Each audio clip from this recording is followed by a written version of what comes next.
Guys, welcome back to my mini blog. তো আজকে ছিল রিসেপশন, আর রিসেপশনে আমি এই শাড়িটা পরেছিলাম।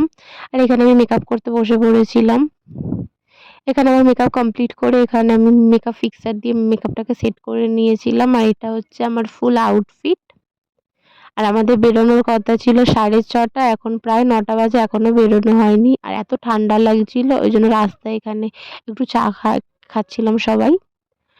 ফাইনালি আমরা 11টা নাগাদ বরের বাড়ি এসে পৌঁছাই। আর এখন আমরা তত্ত্ব নিয়ে যাচ্ছিলাম।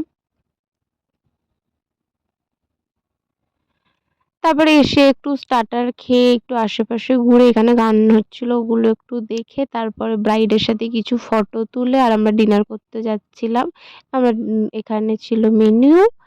আমরা ডিনার করেই বেরোবো, যেহেতু তাড়াতাড়ি করে খেয়ে আর বেরিয়ে পড়েছিলাম। আর সেদিনে এত ঠান্ডা ছিল যে কি বলবো, তার জন্য আমি চাদর চাপা দিয়ে এসেছিলাম। আর এখন বাজে 2:30, এখন আমরা এসছি, প্রচণ্ড টায়ার্ড লাগছে। তো আজ জন্য এতটাই, টাটা।